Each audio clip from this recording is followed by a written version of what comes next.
Will be our last video to the salient features of the Indian Constitution. So far we have learnt 15 topics, 15 sub-points under the salient features of the Indian Constitution. You must remember the vitals of those points.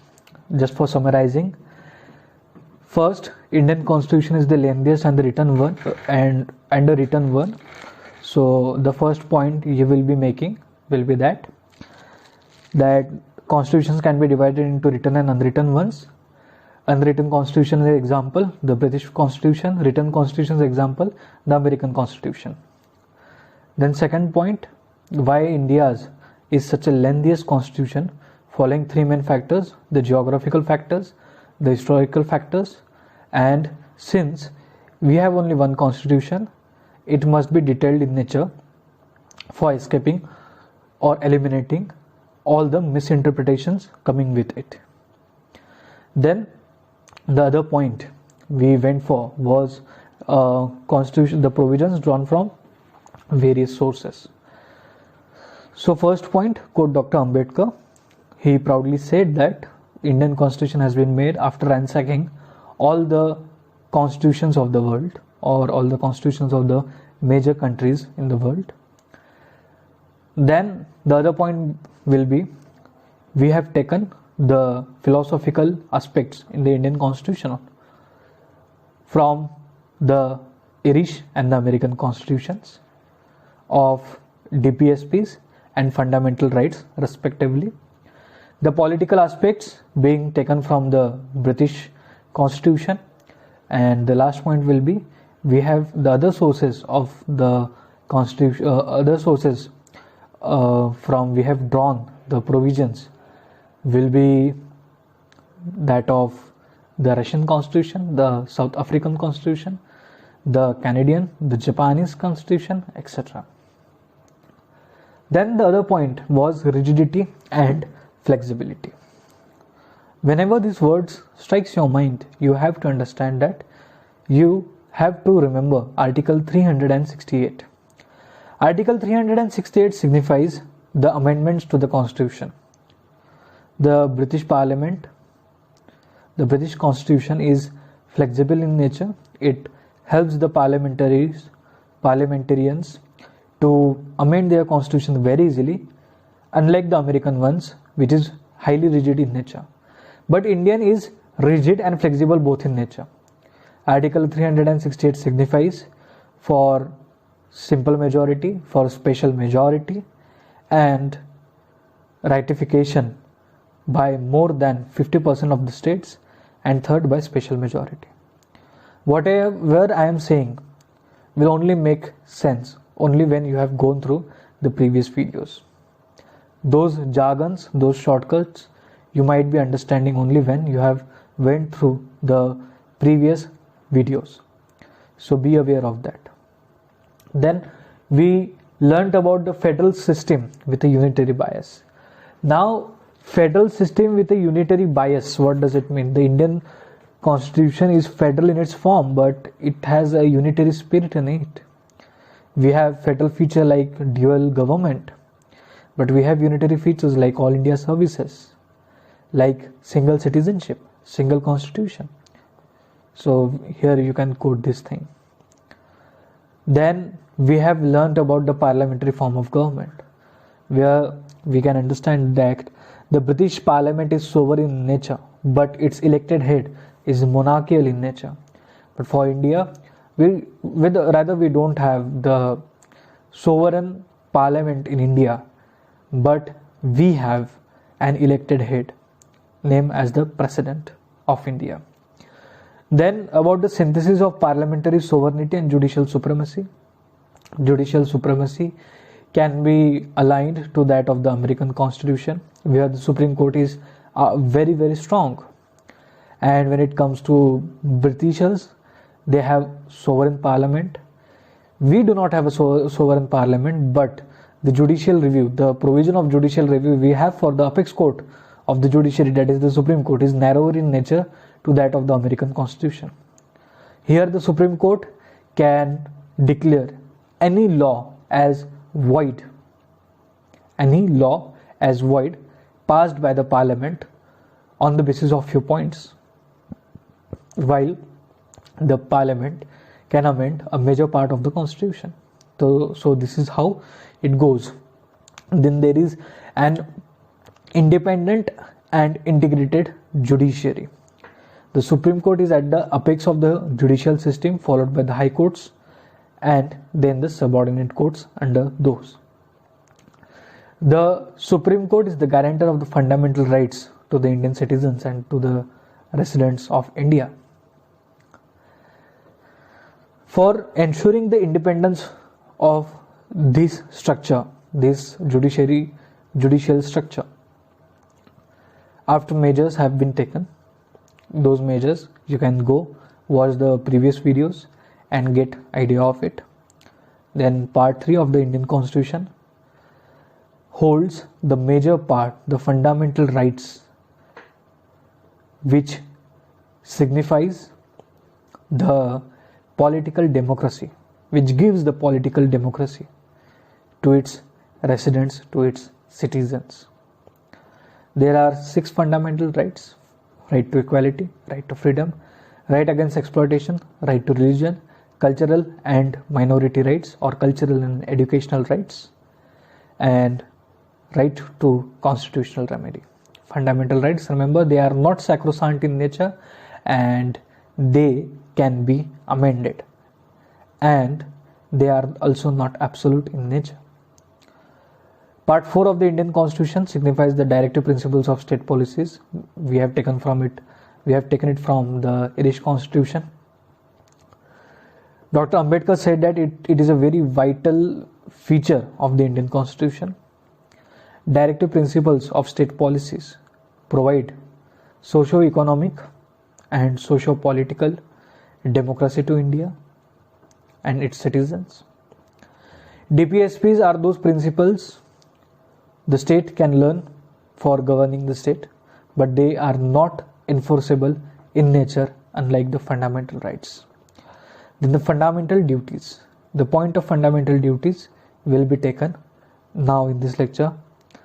A secular state. India is a secular state. We have the positive concept of secularism, where we respect all the religions, and the negative concept of secularism is taken by the Western countries, where they totally differentiate between state and religion. This is not possible in India, following the people are multi-religious in nature. Universal adult franchise, we have been adopting it from the very beginning of our constitution. Every person above the age of 18 gets the right to vote. 61st Amendment brought this thing. The age was turned to 18 from 21. Then the single citizenship. India has single citizenship, unlike America. If I am a citizen of, say, the state of Pennsylvania, so I will be giving my allegiance to the United States of America in addition to the state of Pennsylvania. But in India, we owe allegiance to the country only. We owe allegiance to India only, to the Indian flag only, not to our respective states. Independent bodies. We have independent bodies like that of Election Commission of India, Article 324, Comptroller and Auditor General of India, the Union Public Service Commissions, the State Public Service Commissions, and etc. to ensure a smooth and independent process. Now today we will be learning about the fundamental duties, the emergency provisions, the 3-tier government and the cooperative societies. Here we go. So as we have seen the fundamental rights and the directive principles of the state policy, Part 4A. So remember, Part 4 is the directive principle of state policy, but Part 4A of the Constitution provides for fundamental duties. Earlier, this part was not there, but it was added during the national emergency, during the Indira Gandhi era. According to the 42nd Amendment, 10 fundamental duties were added, and in 2002, 11th was added.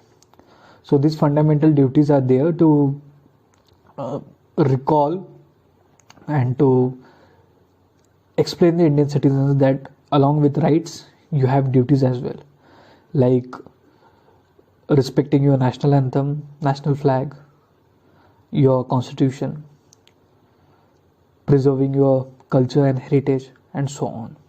So these are the fundamental rights. Then coming to the emergency provisions, 3 digits. Learn these 3 digits very easily and in the sequence I am saying: 352, 356, 360. Once again I am repeating: 352, 356, 360. A difference of 4 in between them, starting from 352 ending to 360. Why? These 3 things, these are the 3 articles relating to provisions. National emergency, that is article 352. The state emergency or the presidential rule, article 356. Financial emergency, article 360. What happens in article 352? What tells it? It tells that if there is war, armed rebellion, or external aggression, national emergency can be implied. Now national emergency, implying national emergency, it can be applied in some part of the country or in the whole part of the country. So remember this point. Article 356, when the state machinery fails or if it does not abide by the provisions provided by the center can put the state into state emergency or presidential emergency with the due report of the governor of the state. In this, the state legislature gets dissolved and the center with its agents look after the state. It recently happened in the state of Maharashtra. Then there is this third, financial emergency, according to article 360.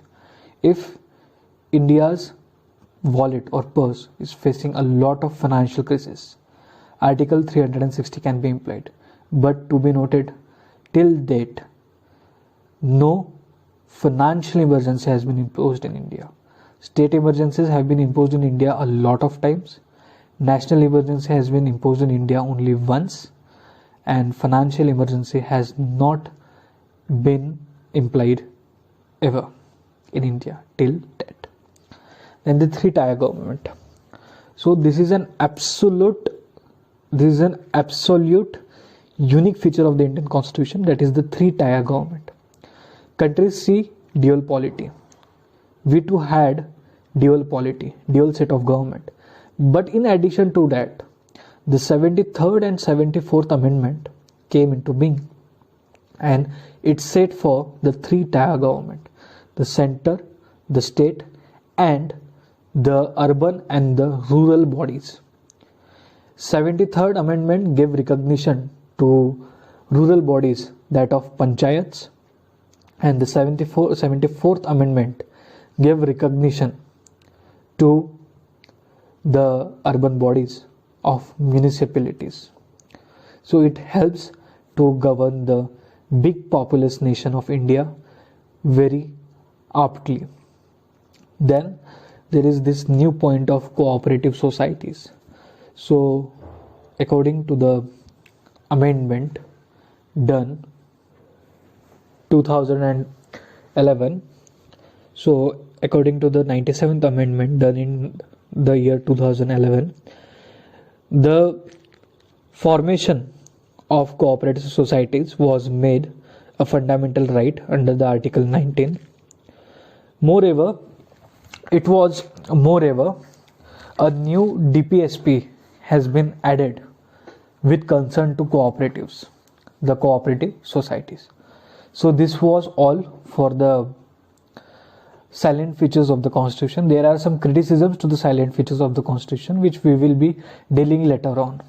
After some days, when you can get over the salient features, we cover a few topics and then come back, revise the salient features, and then understanding the anti-points to it. Thank you. Take care and remember the vitals.